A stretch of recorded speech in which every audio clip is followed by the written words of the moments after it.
सुप्रभात बच्चों, आज हम कक्षा 7 इंग्लिश मीडियम विषय हिंदी में पाठ है।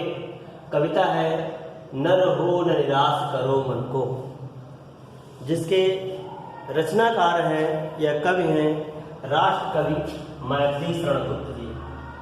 राष्ट्र कवि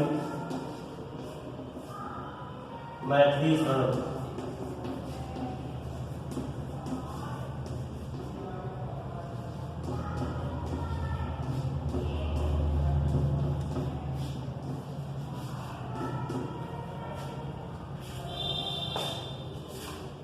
ये कविता मनुष्य में आशा का संचार करने के लिए राष्ट्र कवि मैथिली शरण गुप्त जी ने अपने कर कमलों से लिखी है। लिखते हैं, नर हो न निराश करो मन को, कुछ काम करो कुछ काम करो, जग में रहकर कुछ नाम करो। यह जन्म हुआ किस अर्थ हो, समझो जिसमें यह व्यर्थ न हो। कुछ तो उपयुक्त करो तन को, नर हो न निराश करो मन को। मैथिली शरण गुप्त जी कहते हैं कि मनुष्य का जीवन पा करके अपने मन को कभी भी निराश मत करो। इस संसार में रह करके श्रेष्ठ कर्मों के द्वारा अपना नाम करते रहो। यह जन्म हुआ किस अर्थ। आप ये सोचो कि जो आपको जन्म मिला हुआ है सभी प्राणियों में सबसे श्रेष्ठ है। यह आपका जन्म किस लिए हुआ है, इस पर विचार करो और इस जीवन को कभी भी व्यर्थ मत जाने दो, व्यर्थ मत होने दो।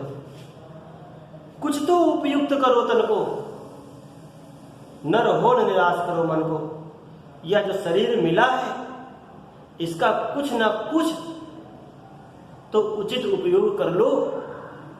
अपने मन को कभी भी निराश मत करो। आगे क्या, इसको दोबारा देख लीजिए। राष्ट्र कवि मैथिली शरण गुप्त जी कहते हैं कि हमें मानव का जीवन पा करके कभी भी निराश नहीं होना चाहिए ना? मनुष्य का जीवन पा करके हमें कुछ ना कुछ काम करते रहना चाहिए और अपने श्रेष्ठ कर्मों के द्वारा इस संसार में अपना नाम, अपना यश फैलाना चाहिए, अपना नाम करना चाहिए। आपको यह सोचना चाहिए, हमें यह सोचना चाहिए कि जो हमारा जो जन्म हुआ है, यह जन्म किस लिए हुआ है, इसका क्या मतलब है, क्या उद्देश्य है। इस विषय में निरंतर विचार करते रहना चाहिए कि जो मेरा जीवन है ये एक पल के लिए भी व्यर्थ नहीं जाना चाहिए, बेकार नहीं जाना चाहिए। इस शरीर से कुछ ना कुछ हमें जो उचित हो उन कार्यों को हमें करते रहना चाहिए। मनुष्य का जीवन पा करके कभी भी निराश मत हो, कभी भी निराशा नहीं करनी चाहिए। दूसरा देखिए, संभलों की सुयोग्य न जाए चला, कब व्यर्थ हुआ सदुपाय भला। समझो जग को न निराश अपना, पथ आप प्रशस्त करो अपना। पथ आप प्रशस्त करो अपना, और अखिलेश्वर है अवलंबन को, नर हो न निराश करो मन को। गुप्त जी कहते हैं कि अपने आप को संभालो। आप ये सोचो कि हमें जो ये सुअवसर मिला हुआ है ये निष्फल ना जाए। कुछ ना कुछ सदुपाय में अच्छा कार्य करते रहो, क्योंकि अच्छा किया हुआ कार्य कभी व्यर्थ नहीं जाता है, उसका कोई ना कोई अच्छा फल अवश्य ही मिलता है। समझो जग को न निराश अपना। इस संसार को सिर्फ सपना ही मत समझो कि जो स्वप्न देख लिए है वह ऐसे ही पूरा हो जाएंगे। उस स्वप्न को पूरा करने के लिए आपको कठिन परिश्रम करना पड़ेगा। पथ आप प्रशस्त करो अपने मार्ग को तुम्हें स्वयं ही सरल बनाना पड़ेगा। स्वयं ही उस मार्ग को बनाने के लिए परिश्रम करना पड़ेगा। अखिलेश्वर है अवलंबन को, तुम्हारा अवलंबन माने सहारा, जो तुम्हारा सहारा है वह स्वयं परमात्मा है, अखिलेश्वर है। इसलिए मनुष्य का जीवन पाकर के कभी भी निराशा की बातें मत करो। अगला है तीसरा, निज गौरव का नित्य ज्ञान रहे, हम भी हैं कुछ यह ध्यान रहे, सब जाए अभी पर मान रहे, मरणोत्तर गुंजित गान रहे, कुछ हो न तजो निज साधन को, नर हो न निराश करो मन को। मैथिली शरण गुप्त जी कहते हैं कि हमें निज माने हमें अपने गौरव यानी महिमा को नित्य ध्यान रखना चाहिए, उसका ज्ञान होना चाहिए कि जो मानव जीवन मुझे मिला है वो सभी प्राणियों में सबसे श्रेष्ठ है।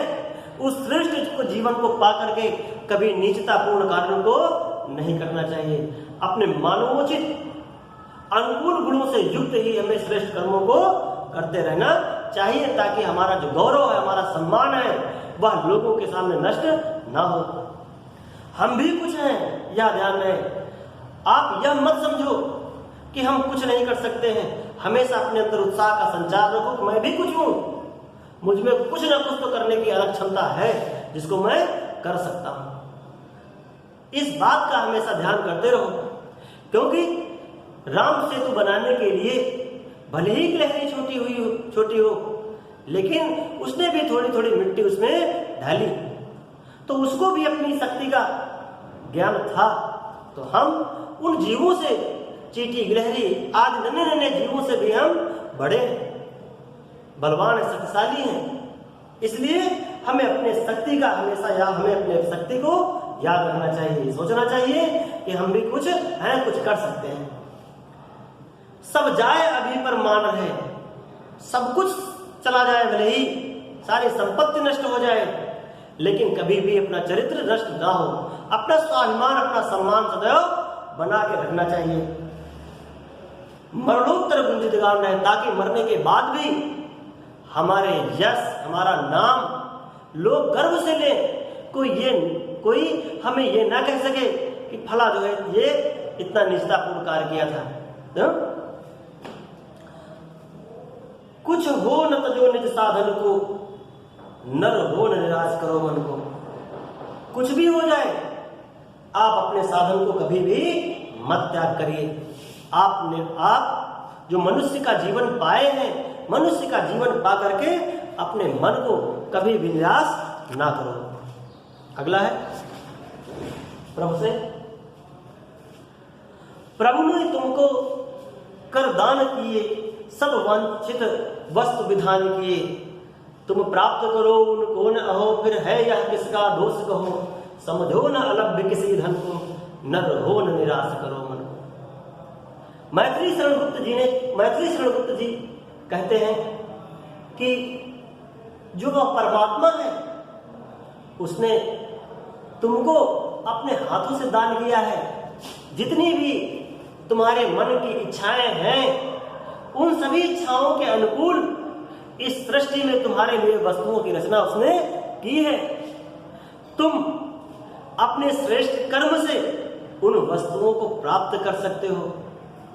या किसी को दोष मत दो कि फला की वजह से मैं इस कार्य को नहीं प्राप्त कर, लक्ष्य को नहीं पा पाया।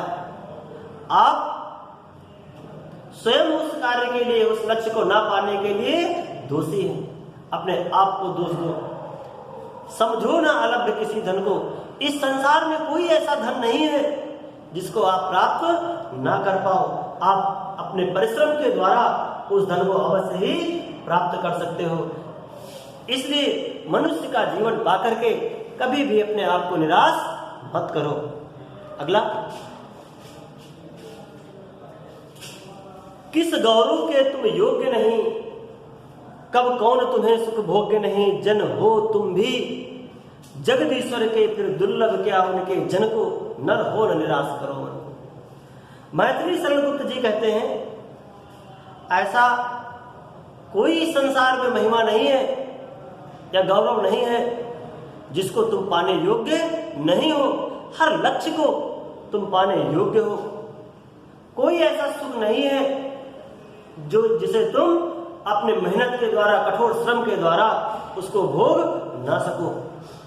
जन हो तुम जगदीश्वर के, तुम तो उस परम पिता परमेश्वर की संतान हो, उसके आदमी हो। फिर तुम्हारे लिए इस संसार में कौन सी ऐसी वस्तु है जो कठिन हो सकती है, दुर्लभ हो सकती है। नर हो न निराश करो मन को। मनुष्य का जीवन आपने पाया है, मनुष्य का जीवन पा करके हमें कभी भी निराश नहीं होना, मन को निराश नहीं करना चाहिए। अंतिम, करके विद्वाद, करके विद्वाद न खेद करो, निज लक्ष्य निरंतर भेद करो। बनता बस उद्यम ही विधि है, मिलती जिससे सुख की निधि है। समझो धिक निष्क्रिय जीवन को, नर हो न निराश करो मन को। राष्ट्र कवि जी कहते हैं कि अपने विधिवाद अर्थात भाग्य, अपने भाग्य को दोष देकर के कभी भी दुख मत करो। बहुत से लोग होते हैं कहते हैं हमारे भाग्य में नहीं लिखा था तो मुझे प्राप्त नहीं हुआ, ये सब भाग्य का खेल है। मैथिली शरण गुप्त जी कहते हैं कि भाग्य कुछ नहीं, आपने अपने लक्ष्य के अनुकूल श्रेष्ठ कर्म नहीं किया है, आप अपने कर्मों को दोष दो, भाग्य को दोष देना ठीक नहीं है। आप कठोर परिश्रम के द्वारा आप अपने लक्ष्य का निरंतर भेद करते रहो। एक न एक दिन जब अपने उस लक्ष्य को पाने में लगे रहोगे तो कभी न कभी तो तुम्हें वह अंत तक मिलेगा ही। बनता बस उद्यम ही विधि है। आपका जो श्रेष्ठ परिश्रम है, कर्म है, वही आगे चल करके भाग्य बनता है। आज जो कर्म करते हैं वही हमें आगे आने वाले जीवन में फल के रूप में प्राप्त होता है। मिलती जिसमें सुख की निधि है। श्रेष्ठ कर्म ही एक ऐसा है, परिश्रम ही एक ऐसा है जिसको करने के बाद हमें सुख का खजाना प्राप्त होता है। समझो धिक निष्क्रिय जीवन को, और जिसका जीवन निष्क्रिय है, आलस्य से युक्त है, ऐसे जीवन को समझो धिक्कार है। नर हो न निराश करो मन को।